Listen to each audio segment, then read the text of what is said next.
매일 아침 하나님과 함께 누리는 하늘의 양식, 오늘 만나.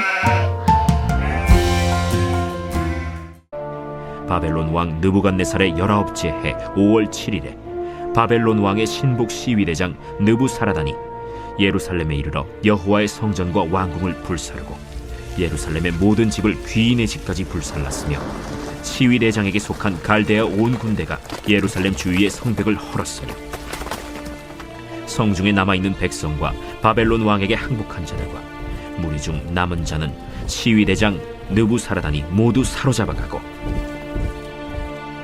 시위대장이 그 땅에 비천한 자를 남겨두어 포도원을 다스리는 자와 농부가 되게 하였더라.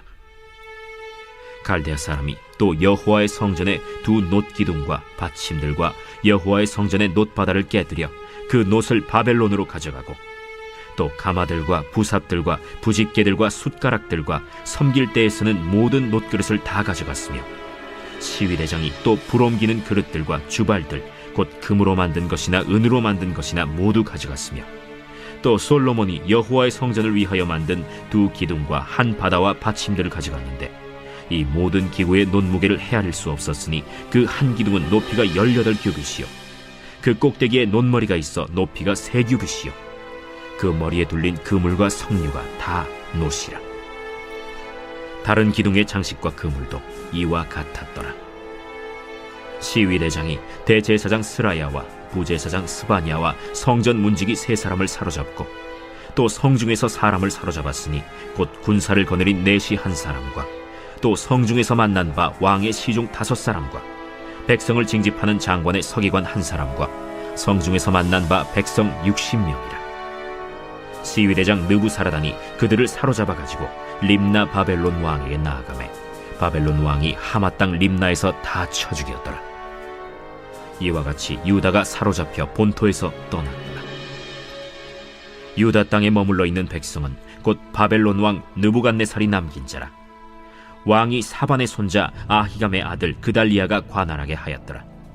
모든 군대 지휘관과 그를 따르는 자가 바벨론 왕이 그달리아를 지도자로 삼았다 함을 듣고 이에 느다니아의 아들 이스마엘과 가레아의 아들 요하난과 느도바 사람 단후메스의 아들 스라야와 마가 사람의 아들 야사니아와 그를 따르는 사람이 모두 미스바로 가서 그달리아에게 나아가매 그달리아가 그들과 그를 따르는 군사들에게 맹세하여 이르되 너희는 갈대아인을 섬기기를 두려워하지 말고 이 땅에 살며 바벨론 왕을 섬기라. 그리하면 너희가 평안하리라.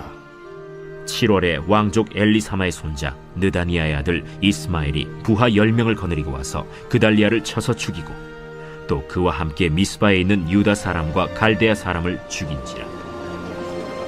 노소를 막론하고 백성과 군대 장관들이 다 일어나서 애굽으로 갔으니 이는 갈대아 사람을 두려워함이었더라.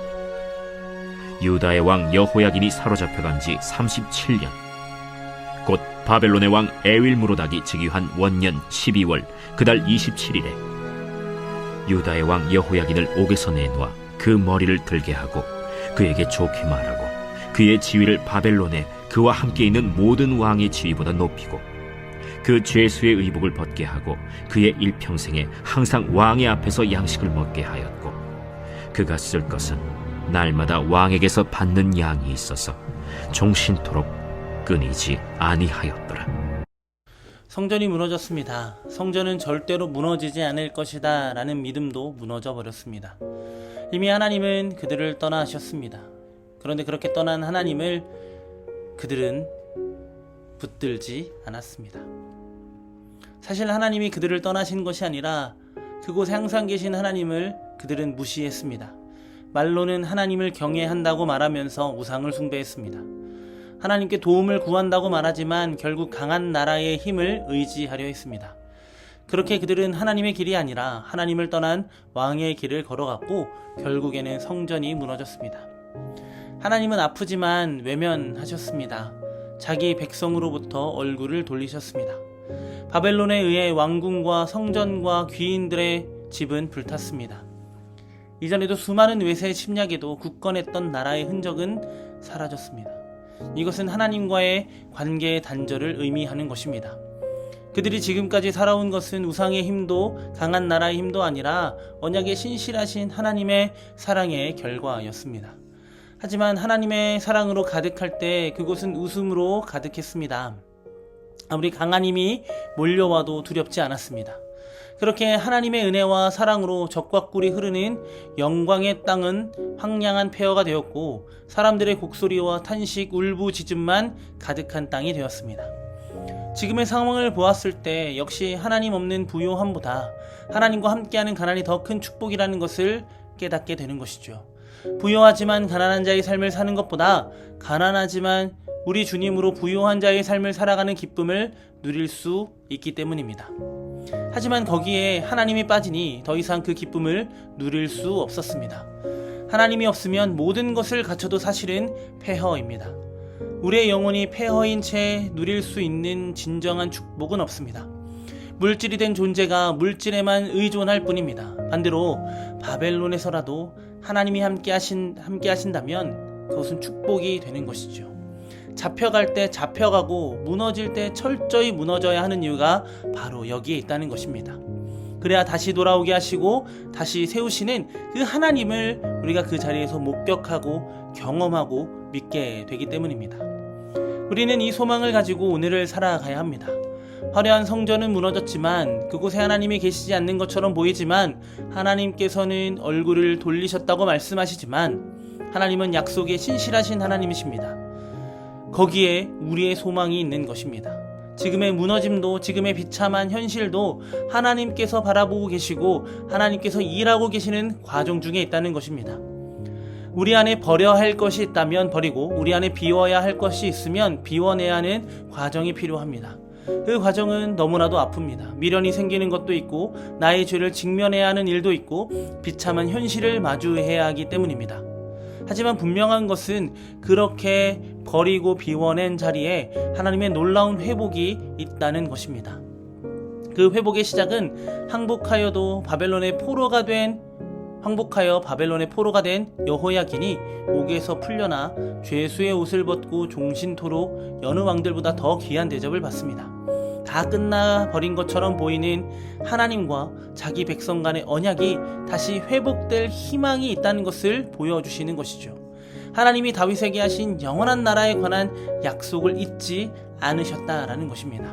그리고 포로로 잡혀간 이스라엘 백성들과 함께 하시겠다는 하나님의 놀랍고도 여전한 사랑을 보여주십니다. 우리가 십자가를 생각할 때 십자가는 가장 난해한 모순이라고 생각합니다.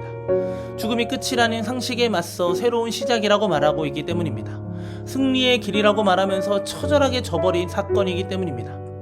우리는 가장 소망 없는 상태에서 가장 큰 소망을 경험했습니다. 바로 하나님의 구원입니다.